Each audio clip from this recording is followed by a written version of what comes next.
A very good morning to each and every one of you. Thank you for taking time to join us on a Sunday morning.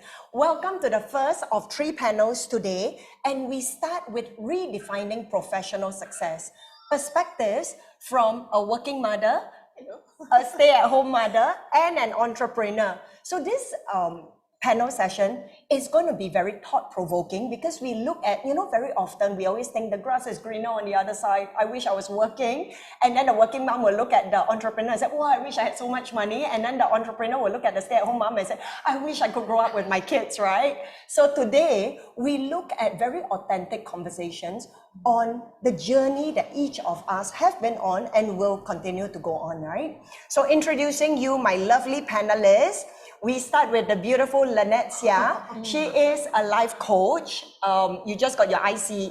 My PCC, which is Professional Certified Coach status with the International Coaching Federation. With the ICF, huh? Yes. Wonderful. And you are the working mother, the role. Okay, the persona is I'm a working mother, yes. For the past, 30 years? 25 not years? that old yet. Okay. 20 years. For the past 20 years? Yeah, still working and enjoying it every minute of the way, yeah. Wonderful. And then we also have Dawn. So Dawn is a very familiar face on the Mom Space panel session. Dawn is the co-founder of the homeschooling community in Singapore. She is also the founder or co-founder of LYNETTE International and the author of this homeschooling book. The title? Okay, so my book is called Homeschooling in Singapore and Education. It's the first book ever written by a homeschooler in Singapore. So if you can get it, get hold of it. It's out now. Plus, I am the founder of Homeschool Singapore. It's one of the many communities in Singapore, and we're very glad to have worked together to come to this stage where homeschooling is a lot more visible than before. Wonderful. Thank you, Dawn. And we will hear a bit more on that, right, through the conversation. And then we have Dr. Jenny Lee, who is the co-founder or founder of Chiropractic. Yeah.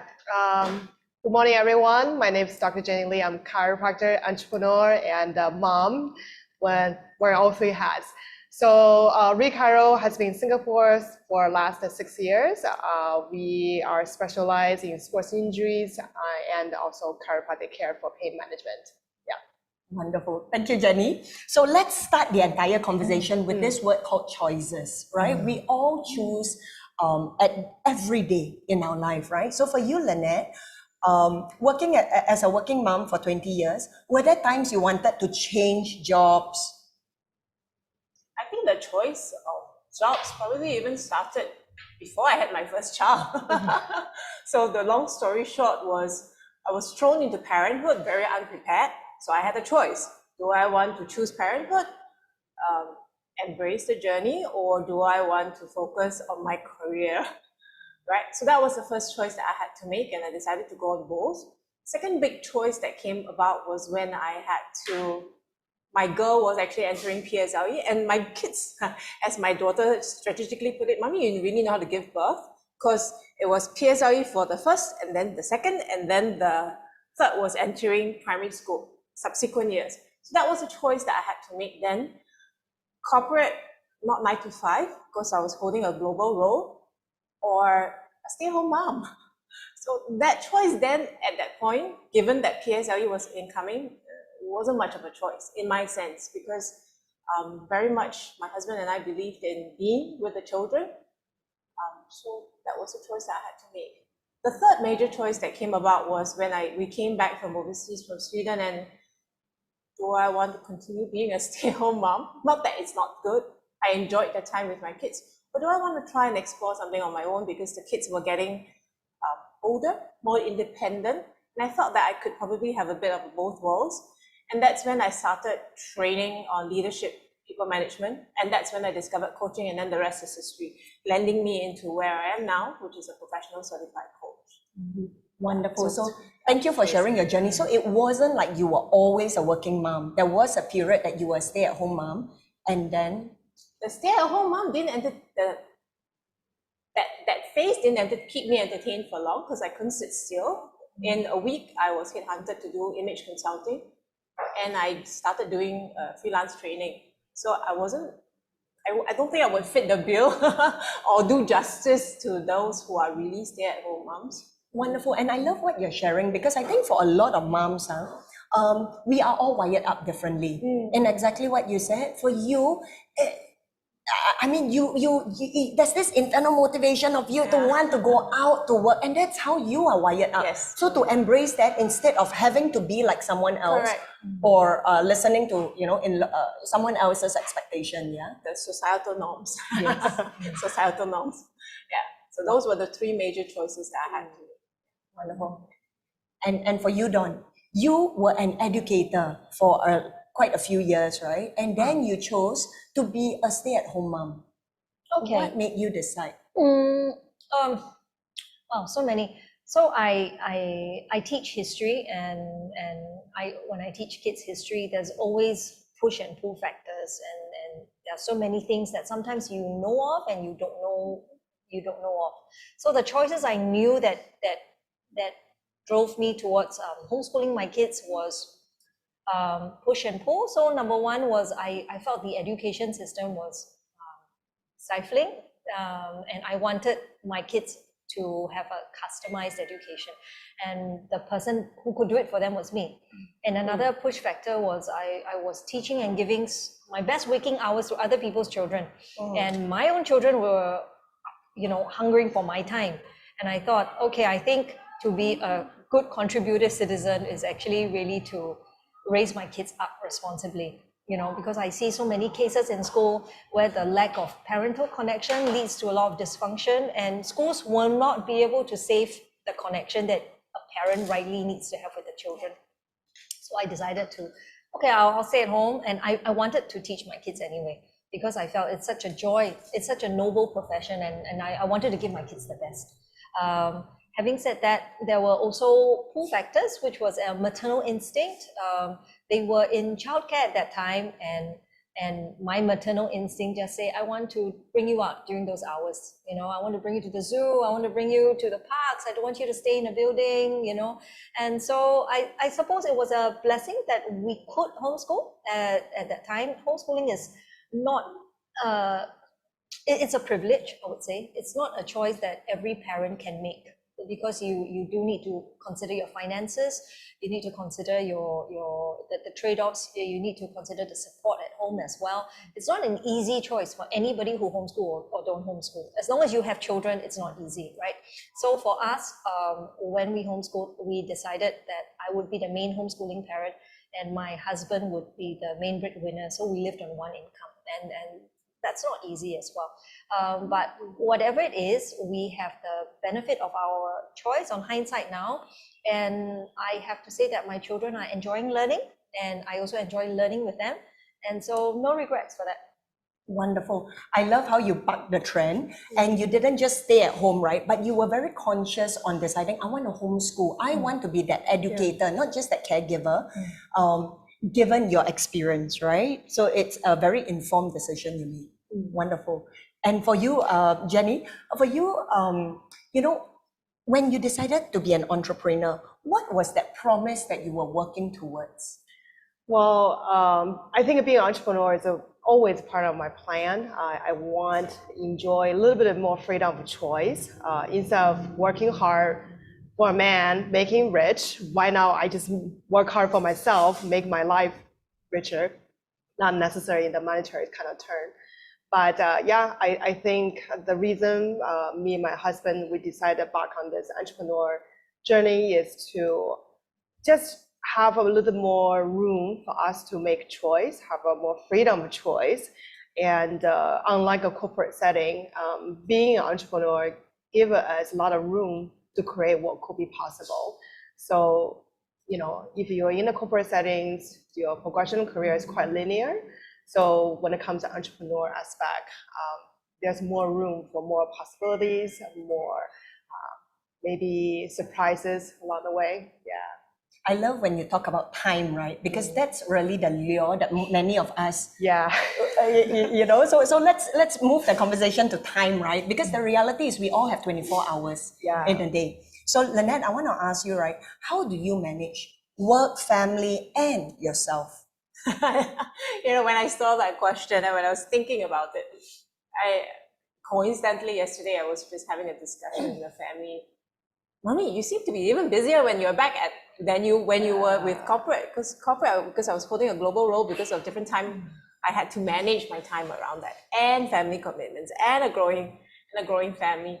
So the way I do it now is that I consciously make time for myself, for my family, and for work. And so my daughter was asking me again, Mommy, what's your working hour? It's like, I sat there and thought for a while, because after the curveball that she threw me back when I answered the first one was, oh, I said 9 to 5. But when we come back from school, you're still working. How does that work? Okay, so I then extended it. Okay, actually it's about 9 to maybe 10 p.m. But I take long break. I take conscious times, chunks of time in between, when I know that the kids will be home, when I know my husband's home, when I know that I need some me time to go and exercise, to just offload. And that's that conscious choice of time management that is very real for me now, because I can run that rat race, but it's coming back to choice and time. It's how I consciously make the choice to apportion or set boundaries around my time so that I can be home when the family is home, and that's important. That's very important for me, I realize. And that's how I've managed to harmonize things. Wonderful. Yeah. So what I'm hearing, right, is really instead of just 9 to 5, that whole chunk, which is traditional, what used to be, you have just increased that. And I think the reality is with COVID, right? Everything is from home, and it's really up to self-management in terms of time for us to then allocate our priorities. Because I think at the end of it, how we choose to spend our time is indicative of my priorities.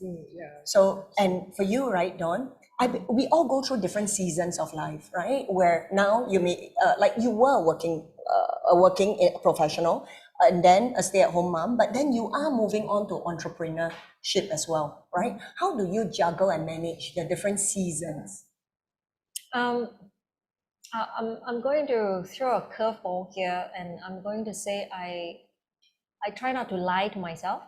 And I think it's very important that when we look at ourselves as moms or as parents, right, we have to understand that parenting cannot exist apart from our children.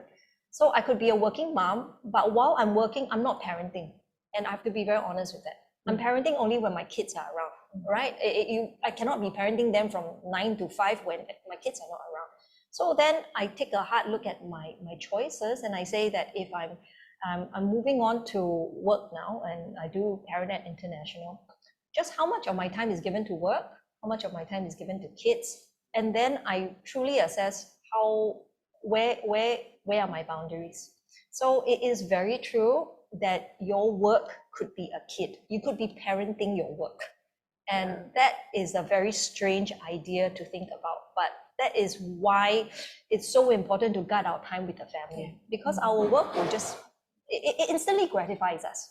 Productivity does that to us. We love the success, we love the reaching of goals, but with our kids, growth is very slow, and it's about being present for them.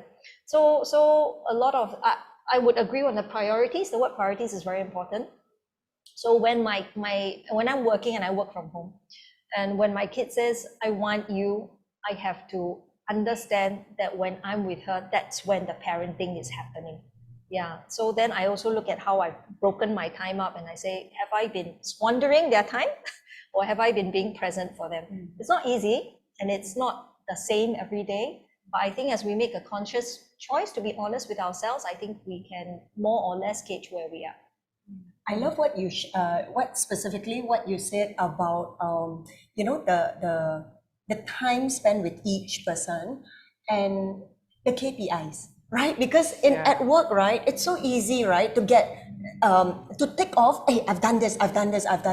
But with a child, I think what seems to be lacking is really a yardstick. Because if we had that yardstick of what am I looking for? Am I looking at my child being more independent? And the reality is different families value different things, right? For someone, it may be respect. And even the definition of respect may look very different from someone else. So respect for someone may be you just keep quiet. Respect for another person is you own your voice and you have the confidence to speak what comes to mind, right? So I think the lack of that KPI for homemakers or housewife, or like yesterday we covered the mom is actually the COO, right, in every family, is where we actually is sometimes where we then go into how much have I achieved, unconsciously, because kids, right, we input, and the output is definitely not immediate, not even close, right? It takes years. Yeah. Actually, if I may just add to what you said just now, Dawn, about being present, right?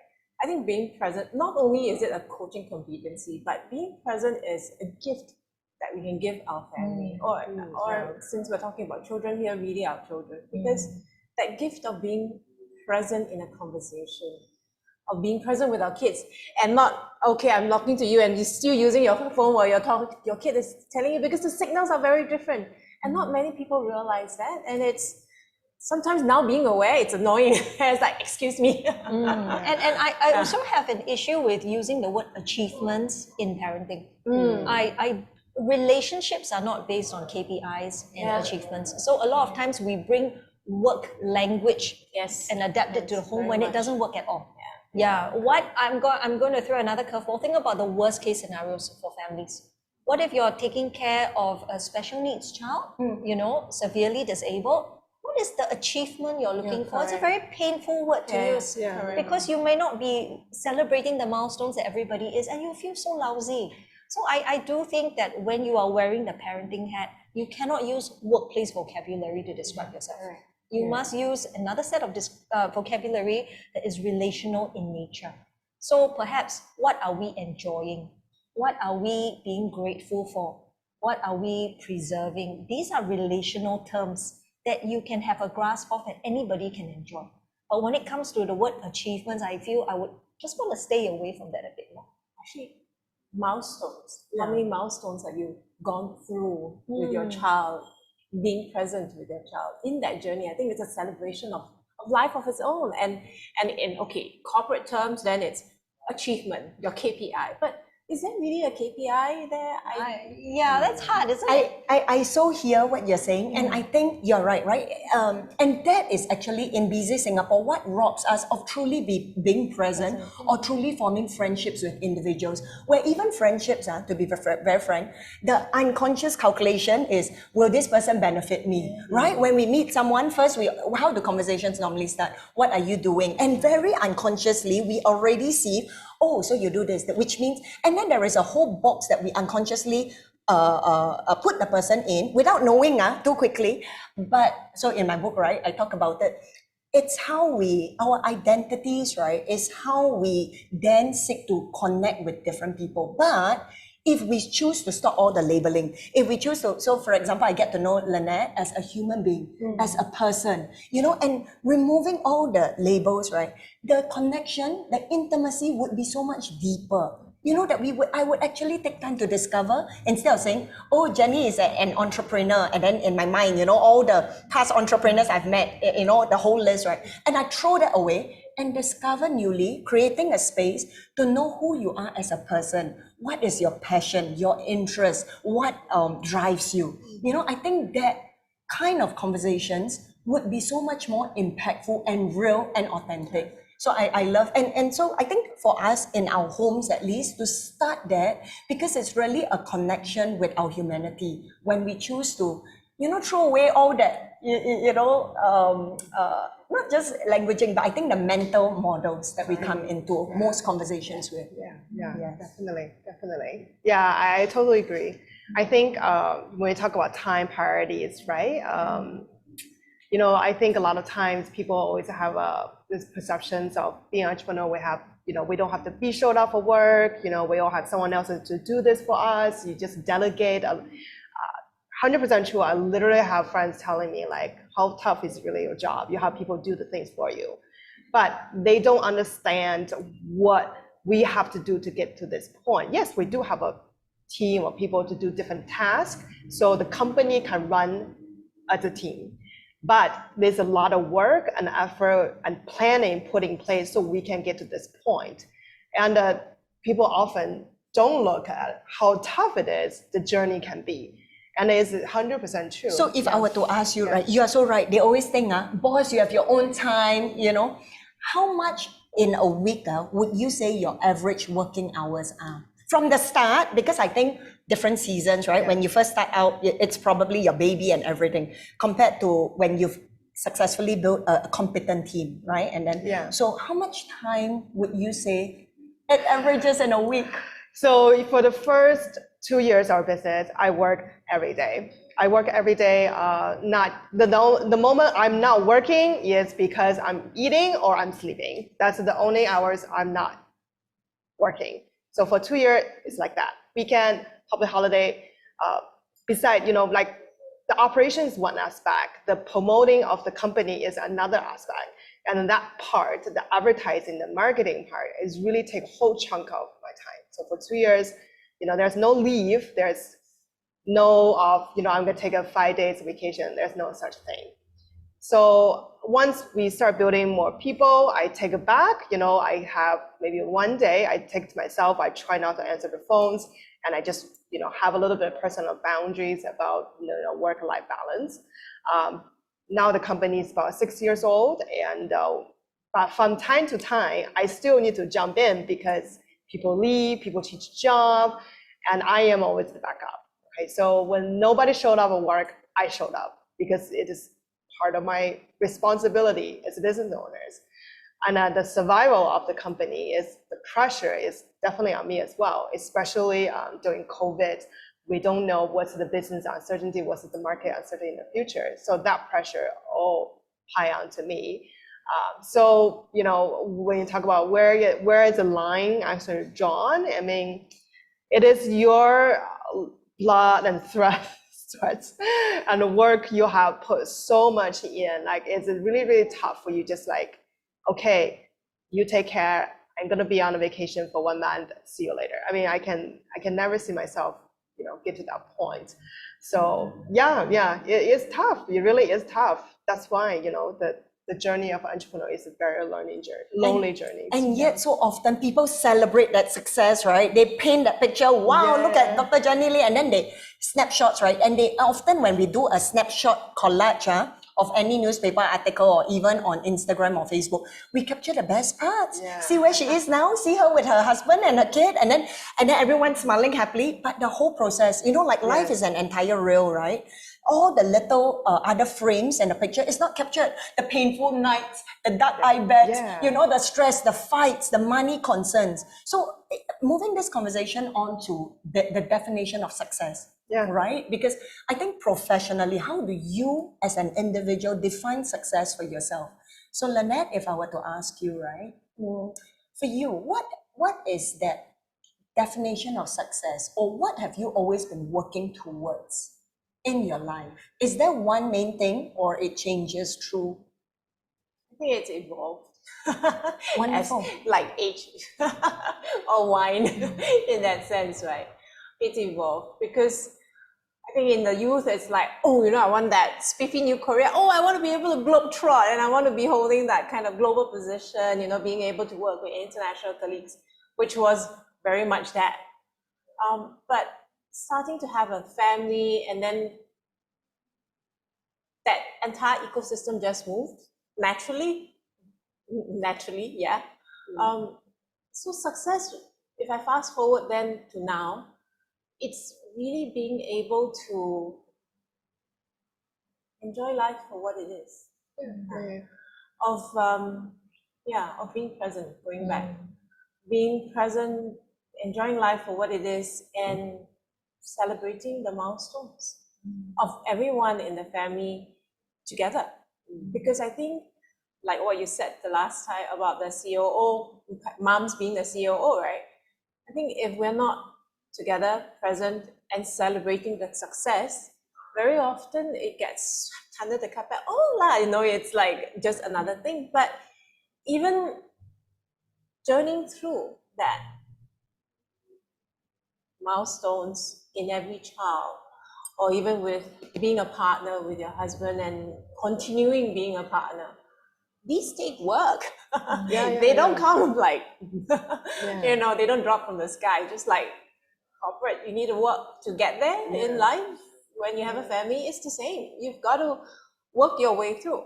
And those are successes for me then. I mean, these little milestones, like I was teasing my son, he's very big in robotics. And when he first started,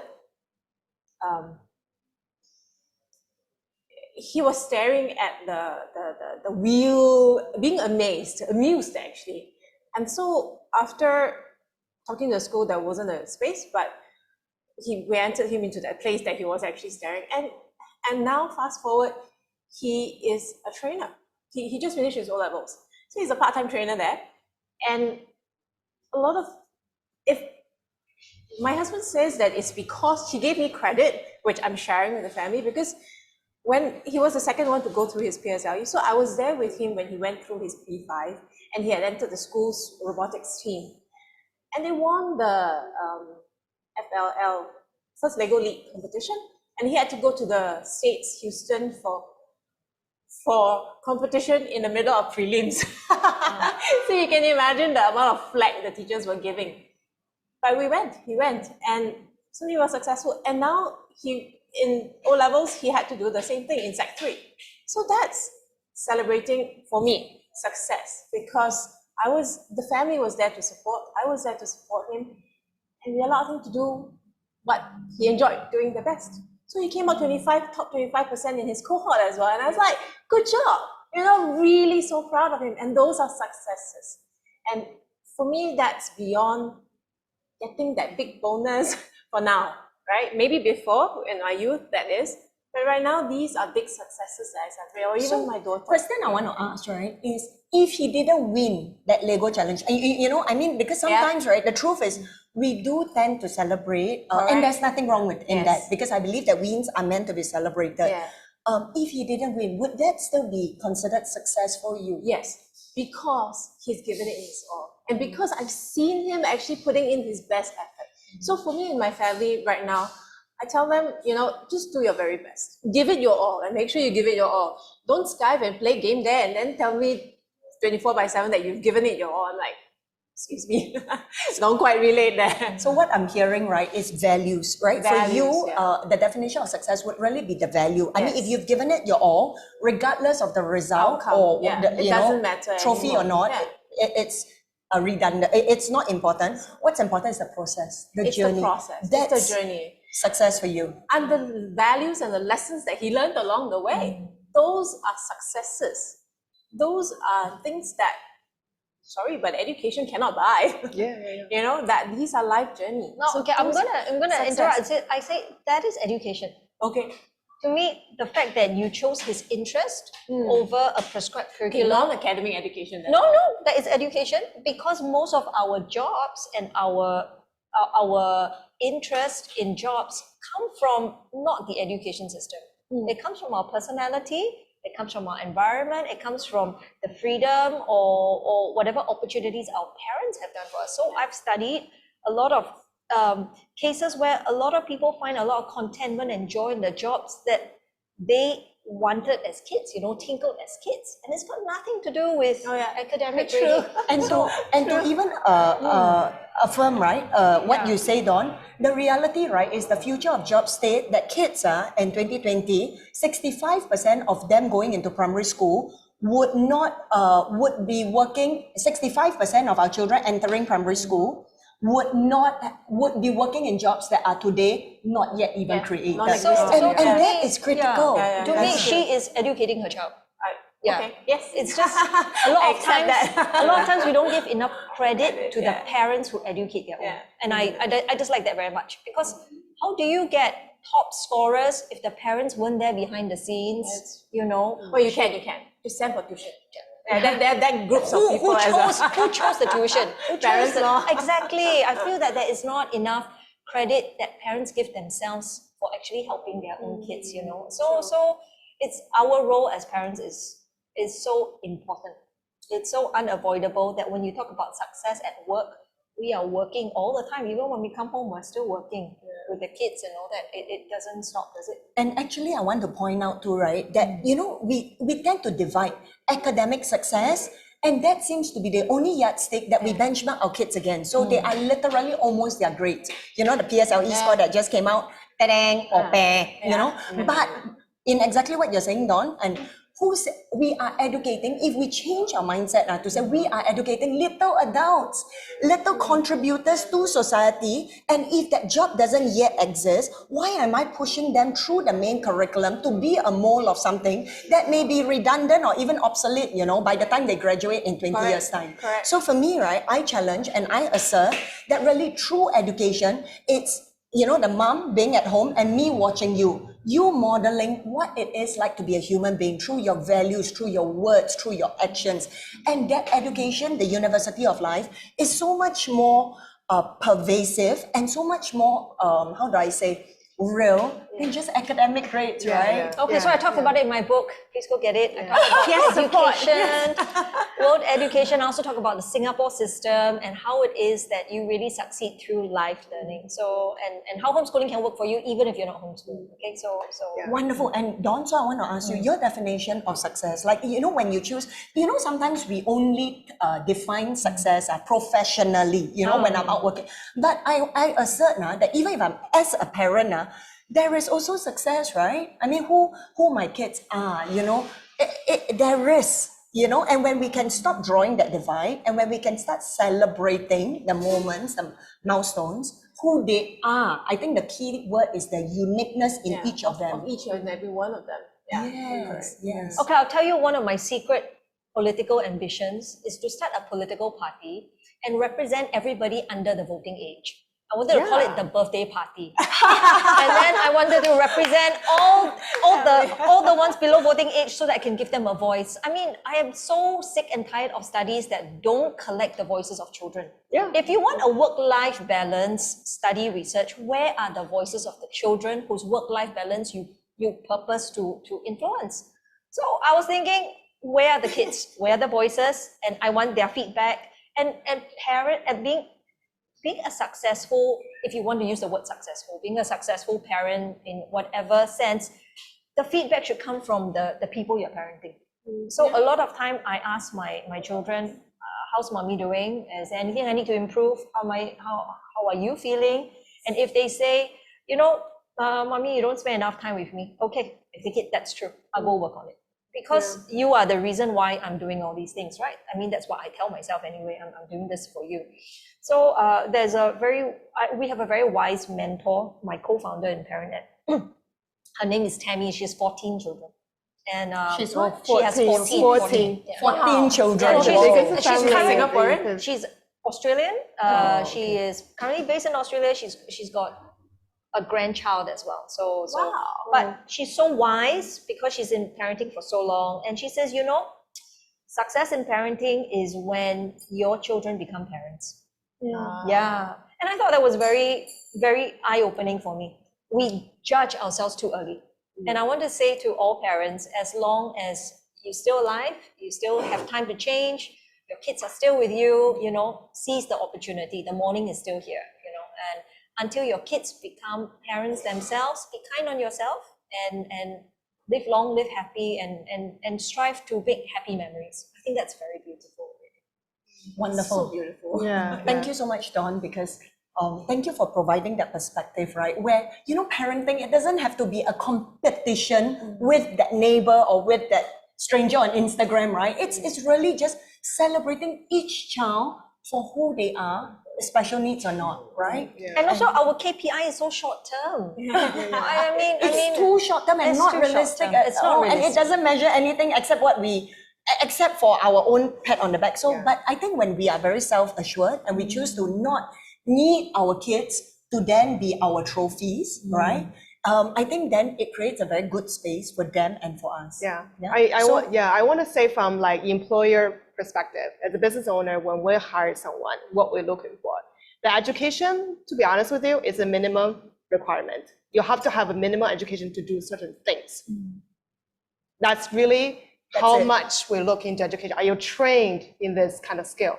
In our profession, are you trained in chiropractic? Do you have the academic for chiropractic? For our system, are you trained to use the computer? Do you have the basic knowledge of computer, talking on the phone, speaking proper English? Another language is a plus, but it's not required. That's it. That's how much we look at education. The other 80% of hiring process is looking at the person as a characters and how that resume can speak that characters. What have you done in your life? Oh, I jumping from job to job. Each job I only hold about three months. That's a big red flag to us. What kind of activity you've done? I was in school, athletic competition. I was doing all the things that are shaping my characters. That's a plus. That means you are disciplined and you're not afraid of hard work. You know, that's something we're looking for.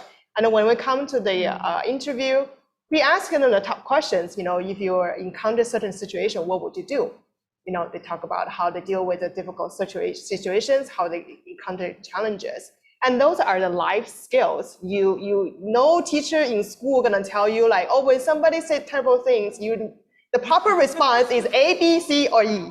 There's no such a thing. These are the skills we need, our children need to be out there. And that's why they say increasingly EQ is more important than IQ, because it's not how much you know, it's collaborative, and it's not things that you can learn, you know. People may teach you conflict resolution, but it's more your genuineness of your heart, right? It's the authenticity. Like, how do you know someone's authentic? You sense it, right? There is no like checklist. You just sense this person is, and very often our gut is true, right? I mean, working with the other doctors, I can tell you, the best doctors is not the one who gets the best mark in medical school or residency. The best doctor is a doctor who really can listen to the patients and show compassion. Guess what? The patient gonna come back again and again. Bedside manners, that's what I've heard. Exactly. And really, like having gone to doctors in the past, right? No matter how good, right? I won't go back because this doctor is so curt, so abrupt, so, you know, no people So skills. clean. You know, compared to someone who takes time to get to know me as a person for that short, like 5-10 minute consult. And that truly connects. And exactly. So you think about that connection, is it taught in schools, and can it ever be taught in schools? So something that is very missing is the parental connection with children. That is educational to me. I've never seen it as not apart from education. We are our children's first teachers, right? Yeah. And if our kids within the family cannot connect and build relationship, what kind of workers will they be next time? Exactly. The caregiving aspect of working is so important that human resource pay loads of money to teach people how to do these things, right? So let's talk about relationships, right? Because I think you bring it up, and relationships are caught. They are not just taught, right? That's so true, because when you were saying that, I was just remembering a comment that we had to make a statement about 2 years. Has it been 3 years? Time has just flown past. When we came back from Sweden, shortly after, 3 months later, Grandma passed away, and we had to put a statement out because we received a lot of gratitude from families, because my grandparents are staying with me. A lot of gratitude from family to say that thank you for etc. So my husband and I put together a statement to family to say, thank you actually for giving us this privilege of building that relationship with, we have four generations at home. And I think it's a privileged relationship that we have built, because not many would have had that. And to be able to journey through with her, even when we were away for that 1 year or so, and then to be with her in the last 3 months of her journey it's still very real and it's still very live, but that relationship that we built before we left. And we saw, unfortunately, her health going downwards, and the kids journeyed through with her. So each of us have got very strong learning points throughout, because she went from being a diabetic to having dementia, and she was, if you call her, she's every ounce of resilience, strength, and everything that a woman of those days, having journeyed through in her 90s when she left, was. And that left very strong imprint on the family, because I think that relationship, it's a privilege, the way we saw it, for having journeyed through with an elder, a a senior. That's why there's a Chinese saying, right? What 家有一宝，如有一老, right? And so that's why I feel relationship building it's really hard. And it's not being taught, you know, and it takes that teaching moments where you can have with the family to really just share and to call out the values and to emphasize that further. So I think it's good. It's so beautiful what you share because, you know, in this book by Bonnie Ware, the top 5 regrets of the dying. So Bonnie is someone who in Australia, you know, she's a palliative nurse, which means that people whom she looked after only has a maximum of 6 months. She went around compiling the top 5 regrets. And exactly right, I remember one of them is, I wish I had the courage to express my feelings, right? I wish I'd stayed in touch with my friends. I wish I'd let myself be happier. You know, so often, right, these are just 3 of the 5, right? But so often we are so caught up, right, with material success, so to speak, that we forget the relationships in our lives. And we forget also that probably the most trying or the most difficult relationships are those there for our personal growth, right? Instead of shunning them and blaming or pointing a finger and thinking they need to change, if we would stop that resisting it and to open ourselves to say, how can I grow now? How can I allow this to be a moment that I grow, I develop myself? I think it completely redefines success, right? Like in just like being able to reconcile a very difficult relationship, that itself is a celebration. So Dawn, my question for you, right? When we talk about relationship, is there one most trying relationship that you've ever had and you've overcome? Or you allowed it to be life's teacher for you? I don't know how true it is for everyone, but I think the relationship between spouses is the most tried and tested after you have kids. It's so easy to love your own blood ties, you know. To love your friends because you chose them. The one that goes to bed with you, that one takes the most Your effort. spouse is the one that sees you Yeah. at your best and worst, right? And we see at their best and worst as well. Yes. It's a mix of expectations, communication. I would say that in a working environment, the person who gets promoted is the one that seldom asks for help and can find a lot of solutions. But within the family, asking for help should be the norm. You know what I mean? Where else could you find a safe place to ask for help, right? But sometimes we treat marriage relationship like work relationship. You're expected to know. You're expected to solve it by yourself. You know, and we forget we need to rely on one another, and that's one of the building blocks of relationship, asking for help and to let the other person feel that they matter to you and you can rely on them. So when I had my kids, immediately my working mindset was, come, let's fix this, let's solve this, you know? And I'm like, my spouse is not doing enough work. Everything is framed in terms of work because you're looking at parenting as duties and checklists. Why isn't he helping with childcare? Why isn't he helping with housework? Why is he not reading my mind? It's so easy to understand what I need.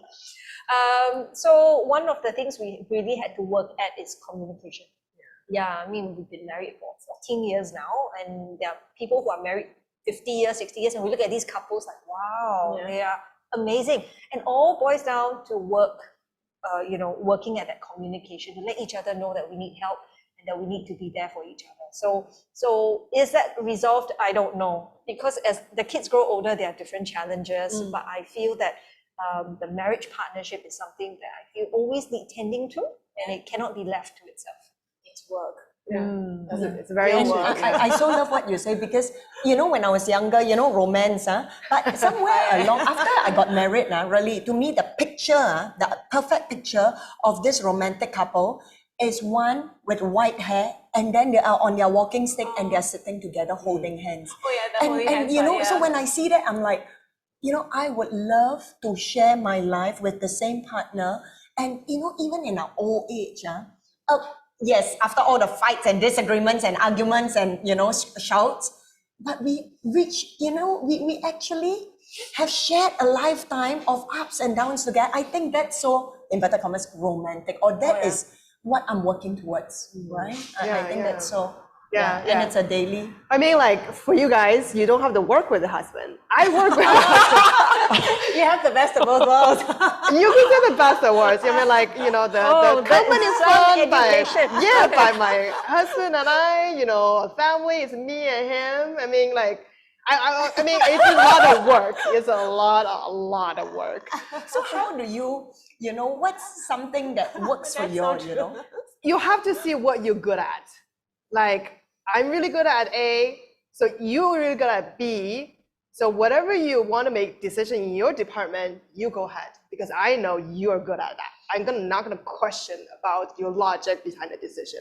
But since I'm really good at A, whatever I want to make decisions, you have to trust me on that, because I'm good at it and I'm making the best decision for it. So that's from the company structure, right? So you have a business partner who's like, I trust you to make that decision for you. But in the marital setting, a lot of trust. I think I heard from somewhere that the trust comes in different forms. The trust also represents you let the other person make that decision for you, and then you trust that person to make the best decision for you. And when you talk about trust, I think trust is something so delicate, so fragile. Yeah. And often, I think trust is really how much we first trust ourselves. Because for people who tend to need to control, inwardly, if we look on the inward journey, it's because they don't trust themselves as much. But the more we trust ourselves, the more we become the space for our husbands to fill, for our children to fill. And we celebrate, because that is life, right? It's not even about, that's the process. It's a given that happens. So moving the definition of success to money now, right? Yeah. We've covered relationships. You know, if we were to look at money, so Lynette, you know, we live in a very real world, you know, and through the different decisions you've made, what's your definition of success with regards to money? Were there any struggles you had? Were there any apexes, you know? If I were to relate success and money, the diplomatic answer would be, of course, if I can't count the number of zeros, that's successful. But I think again, it's How many zeros do you want? The sky's the limit, right? If I want to be greedy. But then to be realistic, to have that number of zeros, something has got to give. Yeah. And I'm not ready to give. So I've got to adjust, right? So, but at the very start of the journey, when I first started working, it was just me, myself. I just need to feed me, myself, right? But gone through that journey of relying, staying with my in-laws in the room. My husband sails. So he sails. So whenever he's sailing, he's out for 7-8 months. And in that time, I'm on my own with In-laws? Oh yeah, in my in-laws, in a room with my child and growing and needing to buy milk powder and da. And that journey of being thrown in, got nothing in the bank, right? Because you spend what you earn, and I was very young then. So I went through that to now to be able to make that conscious decision of leaving corporate to do my own stuff, but more so of that being of the momness was a joint decision that I made with my partner, with my husband. And so now we're very comfortable. And I think it's about adjusting expectations along that journey. So like I said, right, if I want the number of zeros, I've got to give something, but I'm not ready to give it, so I've got to be realistic, yeah? And from what I'm hearing, you are successful now. Like you are in a good space. I'm not complaining, let's say. Okay. I'm very happy the way I am now. So I'm not complaining. Yeah, I'm very happy the way I am. Wonderful. And for you, Dawn, what's your journey been like so far?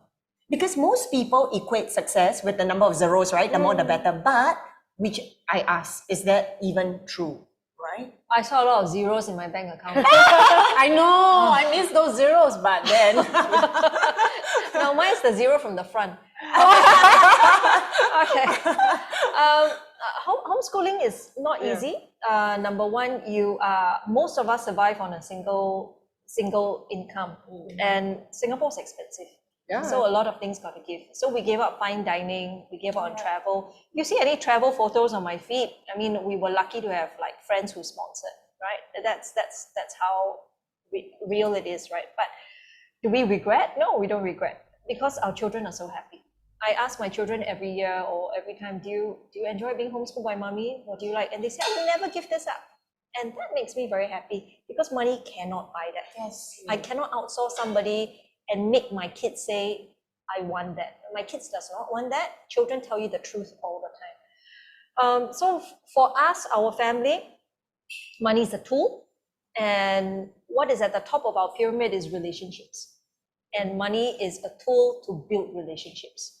So how much is enough? It depends on each family. So maybe we need X amount to get by, expenses, have some for leisure, have some for rainy days, and then the rest we share.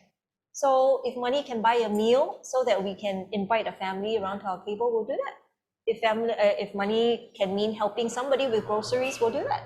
So we look at money as a way to continue building the relationship, because long term, we want a healthy family and we want healthy families.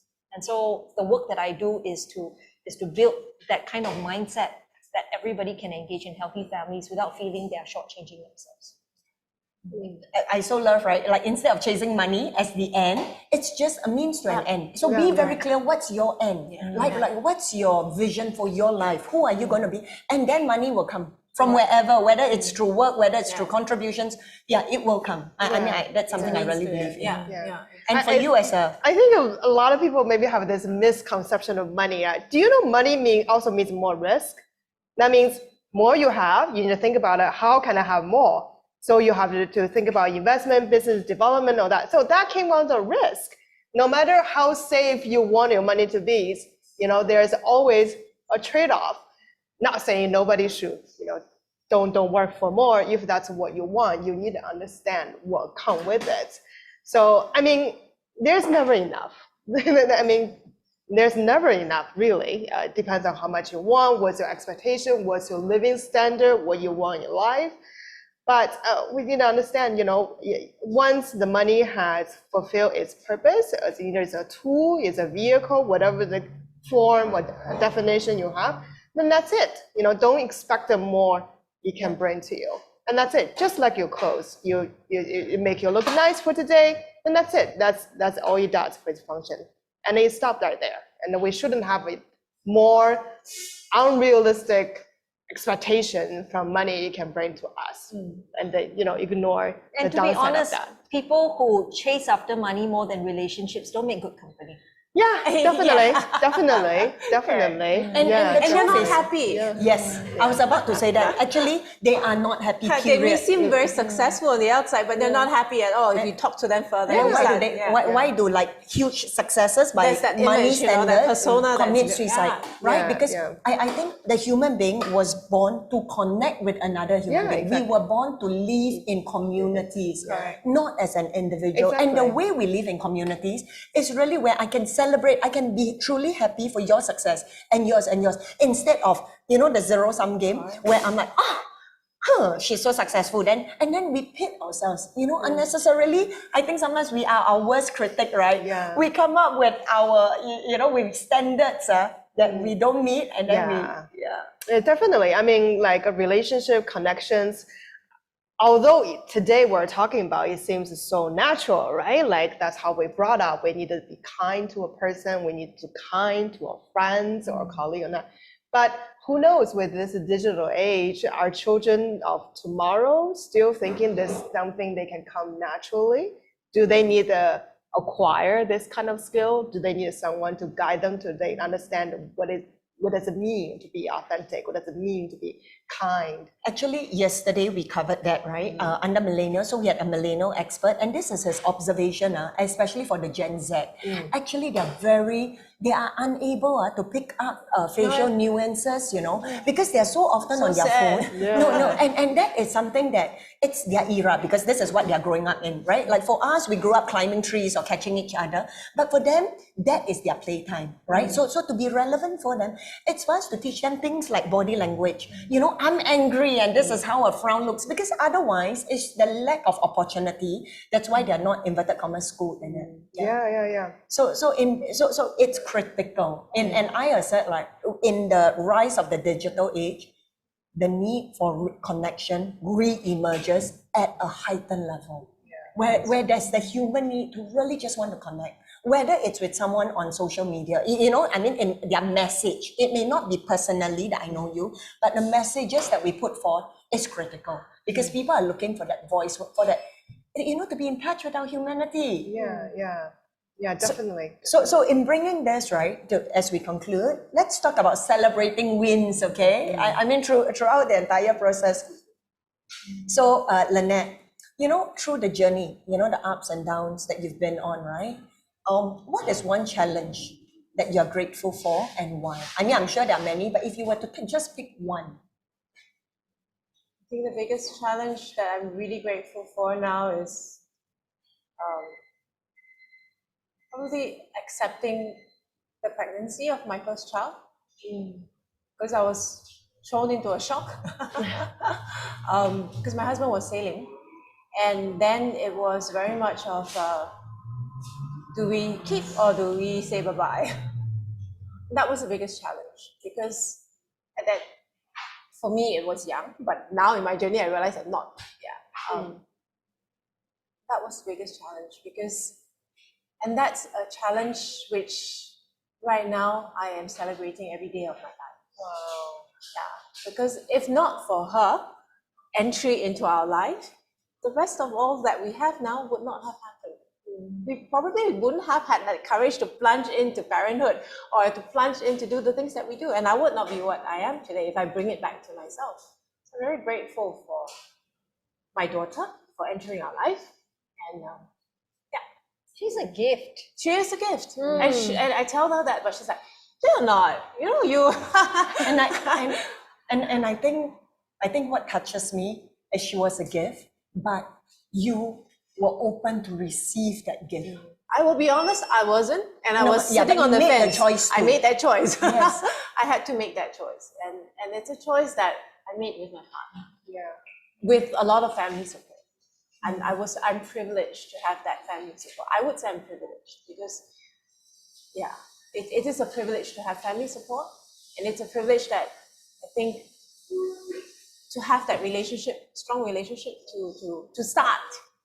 Something I'm very happy of, because now we stand together and they say I'm her sister, so I'm like, yay, no complaints. And the point that you know I want to draw from is really there are so many gifts in our lives just sitting there, but it's because we don't open up our hearts to receive them that we fail to see the beauty that each is. Correct. But it's, and you know, I mean, I'm sure you had a lot of thought processes going through, should I keep, should I abort?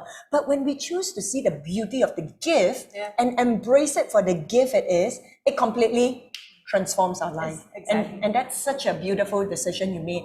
Don't know how many years ago, okay? But and for you, Dawn, you know what, for you, right, is something you're certain is worth it. I mean, in life, there's so many uncertainties, but as of now, you can firmly say. Okay, so what I tell parents is, you know what you want to chase after is the vision of yourself when you at your deathbed. What do you want to be surrounded by? You want to be surrounded by your loved ones, or you want to be surrounded by certificates and all your like work achievements? Obviously, it's your loved ones. So chase after relationship with your loved ones. So I felt that success for me so far has been saying yes to my loved ones above everything else. And I don't think that's something I would ever regret. Thank you so much for that perspective. beautiful, yeah. That is something that we so need to emphasize over and over and over again. Yeah. When I'm busy, do I choose this one more email, or do I choose to just connect and drop the email, regardless of the repercussions, right? And just to connect. And for you, Jenny, what is something that warms your heart daily? To see my daughter. It's very, I have a 4-year-old, and sometimes I really think if I ever in an abusive relationship, this is probably what it looks like. Because one more moment, she can be like, I love you, mommy. One of them, I don't want you. You know, there's a back and forth, there's a playing with your emotions. Maybe I'm still a new parent, that's why. But, you know, like every day, by the end of the day, when I'm on my way to home, I was thinking about like, okay, I'm gonna see her, you know, I cannot imagine what would be like a life without her. This is the kind of question going back and forth with my husband. Is like, did we make the right choice to become parents? Like, what if we never made that choice to become parents? Or our life be different? But by the end of the day, we're very, very happy we made that choice, because being a parent is 1,000 times more difficult than the running a business. Because to be parent, there's no off day. It's every day, 24/7, and there's not a moment you can just shut off your phone and be like, I don't want to deal with it right now. No, you have to deal with it every day. So I have to say that being parent for my daughter really helped me to have a more perspective, a different perspective in life. Yeah, and I think that's something I can never get from anywhere else. Thank you so much, Jenny. And the common theme I hear is really relationships, right? So as we started this panel with redefining professional success, and I think, without even planning for this conversation that has happened, I think it's very, very clear. What's your definition of success? So Warren Buffett, the richest man in the world, says for him, true success is measured by the number of people who love him, right? And I think that's so beautiful to always remind ourselves that together, with all the accolades and all the material wealth, I think it's fine, to have them, to enjoy and to bask in the luxury they provide, but to also bring that balance up in the relationships that really matter for us. So wherever you are, in whichever circumstances you are in, with whomever is around you, begin to reconnect, reconcile, make a new friend, reach out, because that really is the measure of success by a human being's definition. So with that, thank you so much. Stay tuned for our second panel session, where we will be talking about work-life balance. And then finally, we will be ending the entire day looking at your superpower, your workplace superpower. See you soon. Bye.